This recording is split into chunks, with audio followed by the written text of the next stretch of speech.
তো ফুলকপির কষা দেখুন, ফুলকপি আলু দিয়ে বিকেল মাছের কষা কষা রান্না খুব সুন্দর লাগবে শীতে। তো চলুন দেরি না করে রান্নাটা দেখে নিই। নমস্কার বন্ধুরা, আমি পারো, আপনারা দেখছেন পারোর ব্লগ রান্নাঘর। আপনাদের পারোর ব্লগ রান্নাঘরে অনেক অনেক স্বাগত। তো চলুন আজকে আমি একটা নতুন রান্না করব। তো এই দেখুন বন্ধুরা, মাছ নিয়েছি, এগুলো ব্রিগেড মাছ। তো মাছটা আমি কেটেই নিয়ে এসেছি। আর একটা ফুলকপি নিয়েছি, আর এই যে আলু, একটা টমেটো আর কড়াইশুঁটি। তো ঘরে থাকা এই সবজিগুলো দিয়েই আমি আজকে রান্নাটা বানাবো। তো আপনারা দেখতে থাকুন।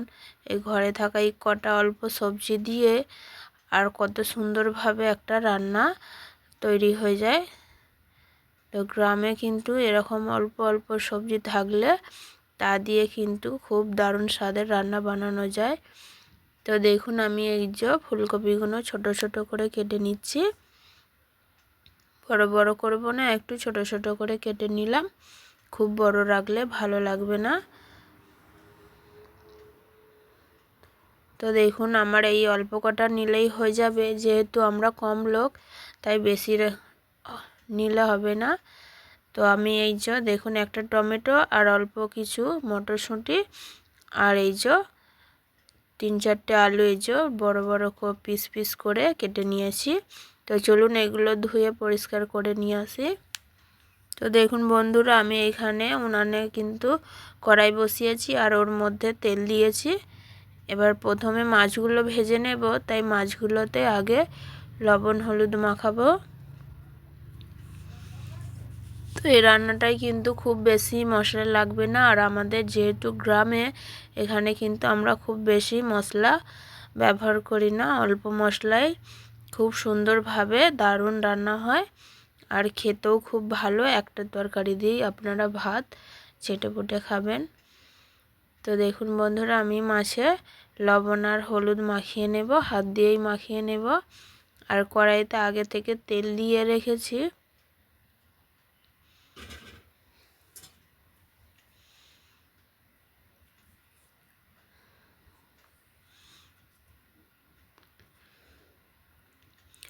তেলটা গরম হতে হতে মাছগুলো এই যে লবণ হলুদ ভালো করে গায়ে মাখিয়ে নেব। দেখুন মাখিয়ে নিয়েছি।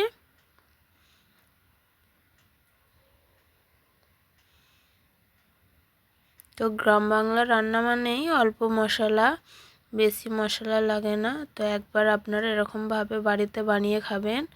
তো দেখুন তেল গরম হয়ে গেছে, এবার আমি মাছগুলো এর মধ্যে দেব।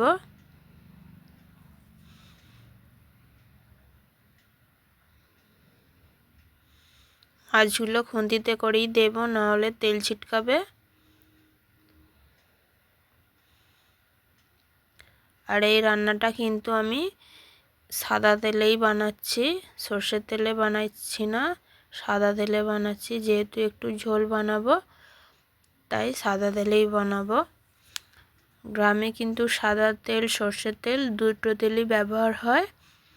তো আপনারা চাইলে সর্ষের তেলে বানাতে পারেন, আমি আজকে সাদা তেলেই বানালাম। মাছগুলোকে ভালো করে লাল করে ভেজে নেব। তো দেখুন এদিকটা হয়ে গেছে, অল্প উল্টে দেব। তেলটা বেশ ভালোভাবে গরম হয়েছে, তাই কিন্তু এর মধ্যে আর লাগছে না।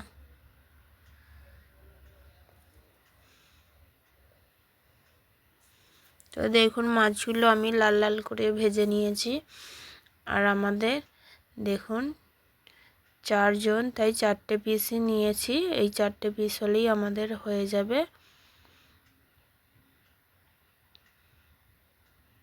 রোজ রোজ খালি কি রান্না হবে, দুপুর হলেই কি রান্না হবে কি রান্না হবে এটাই ভাবতে থাকি।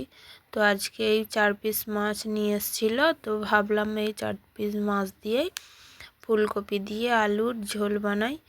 তো আপনারা দেখুন আমি এই যে আলুগুলো এবার ভেজে নেব।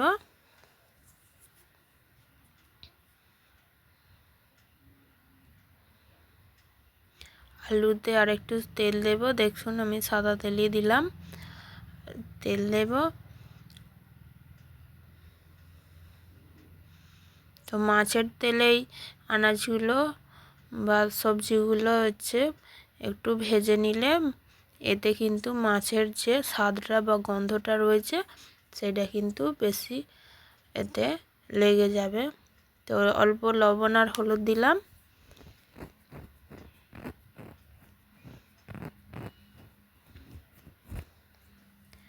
যেহেতু আমি পাতলা ঝোল বানাবো তাই খুব বেশি ভাজবো না। দেখুন ফুলকপি এগুলো আলুর সঙ্গে দিয়ে দিলাম।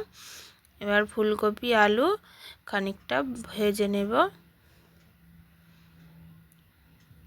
একদম খুব বেশি লাল লাল করে ভাজবো না, যেহেতু পাতলা ঝোল বানাবো তাই খুব বেশি লাল লাল করব না।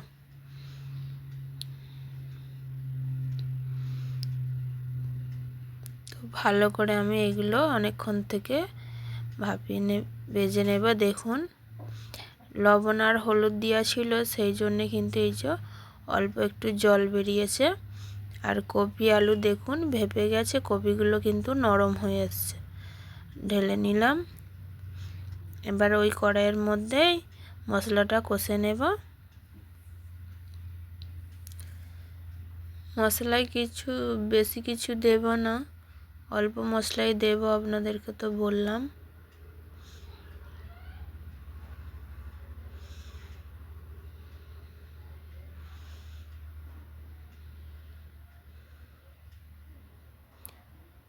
প্রথমে জিরে দিলাম, জিরেটা একটু ভেজে নেব। তেজপাতা। তো আপনারা কে কে গ্রামের রান্না খেতে ভালোবাসেন বা এরকমভাবে গ্রামের উনানে রান্না করতে ভালোবাসেন আমাকে অবশ্যই বন্ধুরা কমেন্ট করে বলবেন। পেঁয়াজগুলো হালকা ভেজে নেব।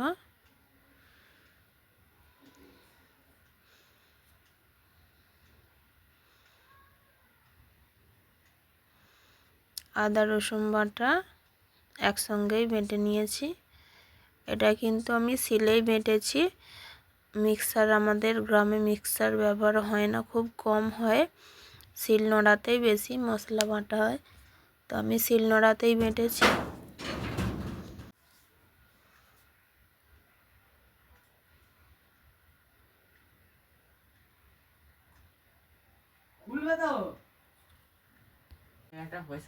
চুপ কর।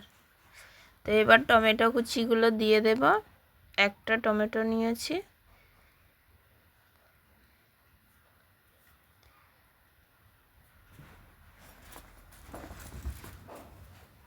লবণ দিলাম।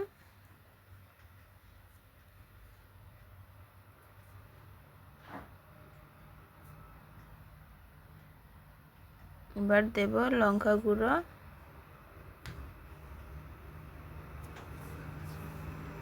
হলুদ গুঁড়ো,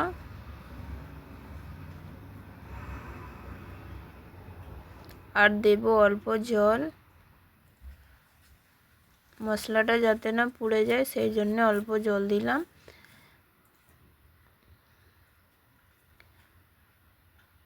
কপিতে আমি আগে থেকে একটু লবণ দিয়ে কপি আলু লবণ দিয়ে ভেজেছিলাম, তাই এখানে অল্প লবণ দিলাম।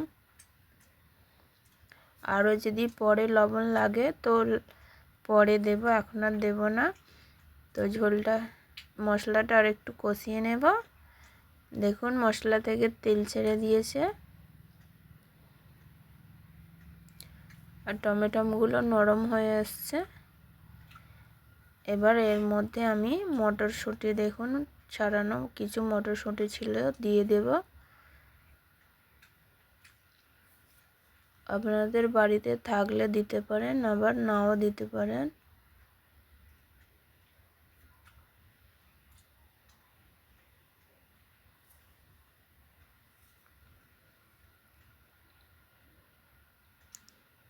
দেখুন কষানো হয়ে গেছে। এবার ফুলকপি আলু দিয়ে দেব। ফুলকপি আলু বেশ কিছুক্ষণ একটু কষিয়ে নেব। মশলাগুলো যাতে ভালোভাবে এর সঙ্গে মিশে যায় সেইভাবে কষিয়ে নেব।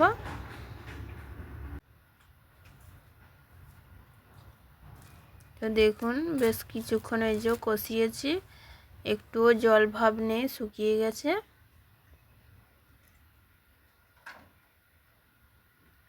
এবার এর মধ্যে জল দেব।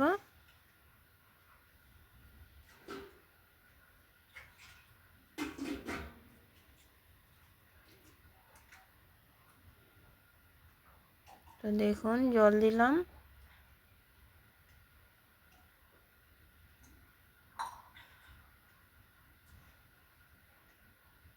যেহেতু একটু ঝোল হবে তাই সেই আন্দাজ মতো জল দিলাম। আপনারা ঝোল না খেলে যদি একটু মাখা মাখা খান তাহলে জল কম দেবেন।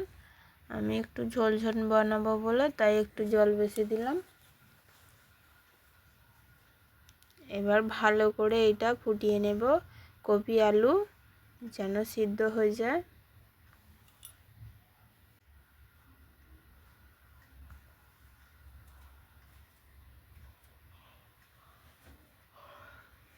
দেখুন ঝোলটা ভালোভাবেই ফুটে গেছে আর আলু সিদ্ধ হয়ে গেছে।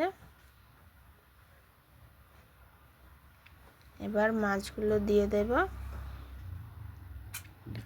মাছগুলো দিয়েও একটু ফোটাবো।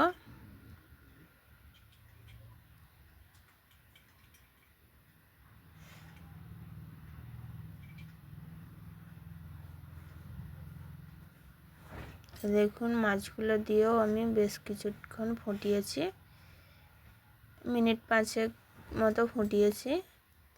ঝোলটা হয়ে গেছে। এবার অল্প গরম মশলা দেব। দেখুন সানরাইসের গরম মশলা, অল্প গরম মশলা দিলাম।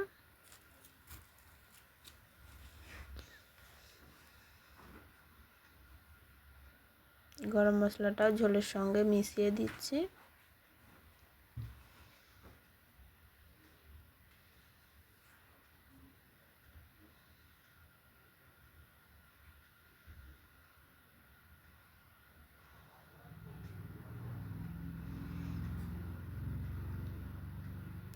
একটা গামলা নিয়েছি, এর মধ্যে এবার তরকারিটা ঢেলে নেব। তো দেখুন বন্ধুরা এই গামলাটার মধ্যে এবার আমি তরকারিটা ঢেলে নিলাম। দেখুন আমি ঝোল রেখেছি, যেহেতু আমরা একটু ঝোল পছন্দ করি তাই ঝোল রাখলাম। দেখুন কত সুন্দর হয়েছে। ঘরে থাকা অল্প সবজি দিয়েই রান্নাটা কত সুন্দর হয়েছে। তো প্লিজ বন্ধুরা আপনারা বাড়িতে অবশ্যই বানিয়ে খাবেন, এইভাবেই বানিয়ে খাবেন। আর রান্নাটা কেমন লাগলো অবশ্যই আমাকে কমেন্ট করে বলবেন। আর আমার চ্যানেলটাকে প্লিজ বন্ধুরা সাবস্ক্রাইব করবেন, লাইক করবেন। তো আজকের মতো এখানেই রাখলাম। সবাই ভালো থাকবেন।